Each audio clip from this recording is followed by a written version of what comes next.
8h49, Passaporte Mundo é a nova rubrica de Zé Luís Peixoto esta manhã, esta manhã, e esta manhã hoje está cá. Está aqui ao vivo, e hoje deve ser das poucas vezes que vamos ver em carne e osso aqui no estúdio. É bom estar cá. E é ótimo receber-te.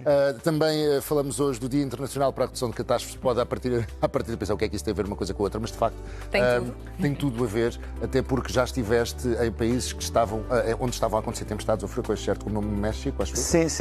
Estive recentemente no México, agora no verão, e quis o destino que chegasse no mesmo dia em que chegou a tempestade de Grace.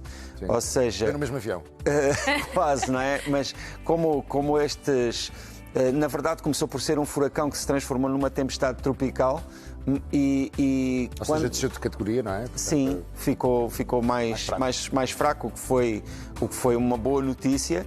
No entanto, isso não era absolutamente garantido quando eu saí de cá. É claro que ali naquela região do México já existe muita prática em relação a este tipo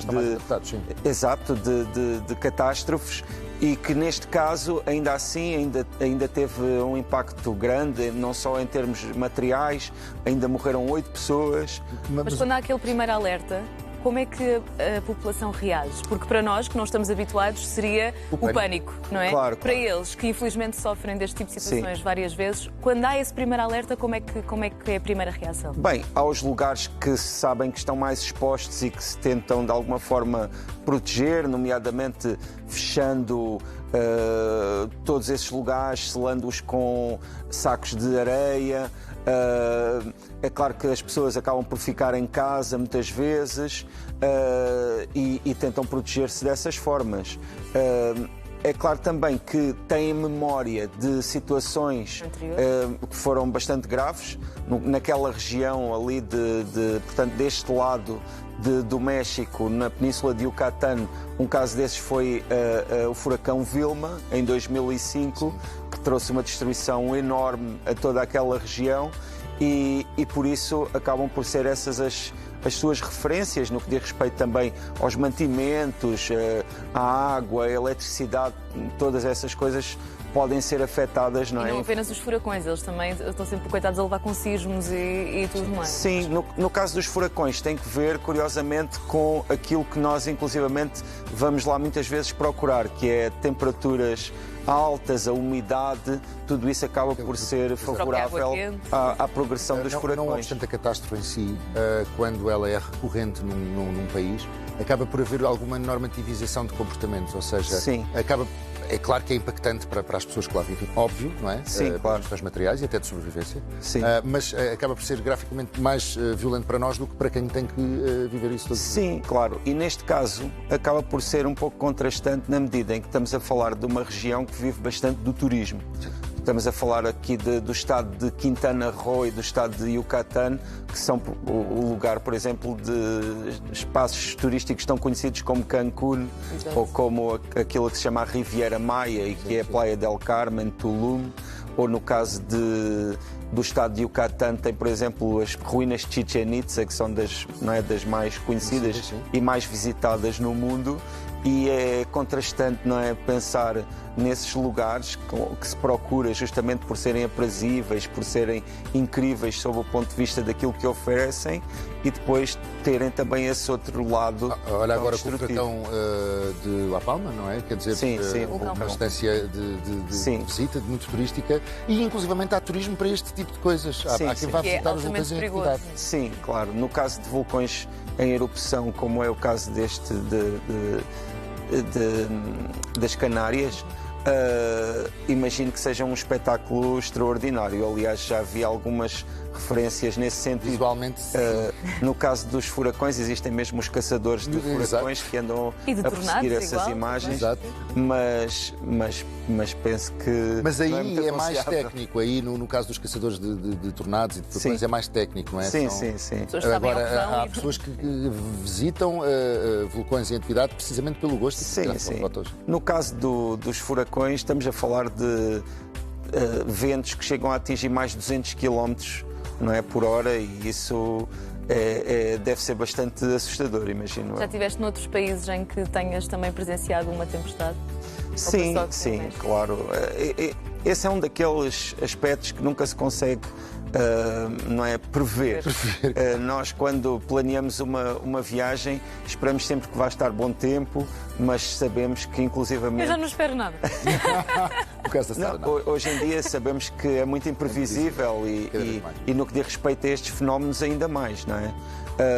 E já tive algumas situações. Estou-me a lembrar, por exemplo, de um lugar que neste preciso momento também está a ser um pouco afetado por mau tempo, que é Macau e Hong Kong, mais propriamente Macau, não é, que temos tanta ligação e que aí acaba por ter tufões que também são, pronto, muito castigadores para as populações.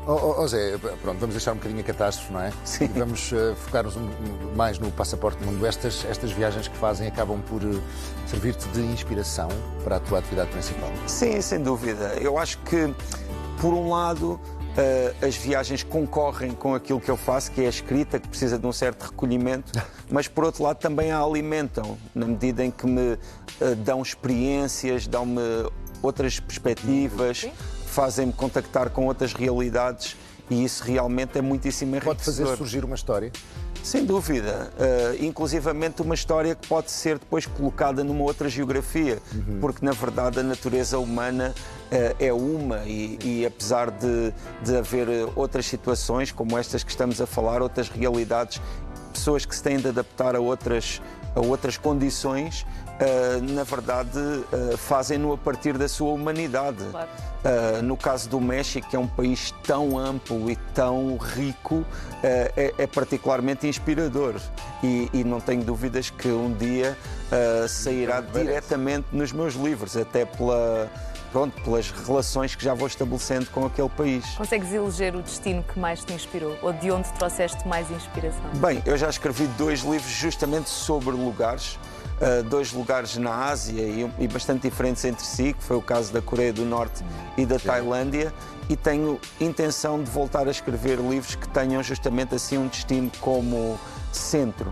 Ainda assim, sinto que as viagens que faço acabam lá estar por estar um pouco presentes em tudo aquilo que escrevo. E parece-me que quanto mais diferente são os lugares, mais também me chamam a atenção. A Ásia, não é? Porque eu acho que não há sítio ou lugar no mundo, sendo que o lugar é um continente Ásia. Sim, claro, a Ásia é muito vasto, continente existem imenso. várias Ásias dentro da Ásia. É verdade. Não é uma identidade uniforme. Sim. Mas o choque cultural, é de facto aí que tu te sentes longe de casa. Eu pelo menos sinto. Sim, é verdade. Estou-me a lembrar, por exemplo, da China, que é um país enorme e que também ele tem tantas realidades e que é um país onde... A China de Xangai não é a China de Macau ou de Hong Kong. Sem dúvida, ou de sem Pequim, dúvida. Sim, ou até de outros lugares mais recônditos que são muito surpreendentes e que nos fazem realmente sentir que o mundo é enorme e que há muito por descobrir. Também sentes que quanto mais viajas, mais tens por conhecer? Sem dúvida. Aliás, um aspecto que, por exemplo, eu sinto é que não vale a pena contar países, por exemplo, no sentido em que um país como a China não se dá por... fui à China, não. Fui a Xangai, fui a Pequim, fui a Hong Kong. Aquele lugar naquele momento. É como a Rússia, não fui a Moscou, não fui à Rússia. No caso desses países, tanto a Rússia como a China, inclusivamente pessoas que tenham ido há 10 ou há 20 anos, se voltarem hoje já encontram realidades muito diferentes, porque são países que estão em enorme desenvolvimento. Olha, nós gostamos muito de ter aqui em estúdio, mas gostamos mais de te ver a carimbar o passaporte. Exato, qual vai ser o próximo carimbo? Segunda-feira vou para a Roménia. Pronto. Ok. E cá estarás para falar disso também. A tua primeira vez na Roménia? Não. Então já sabes para o que vai. 2 vezes na Roménia. Já sabe ao que vai. Já sabe ao que vai. É sempre um gosto ter-te em estúdio. Muito obrigado. Obrigado por estares Obrigada. Prazer. Boa viagem.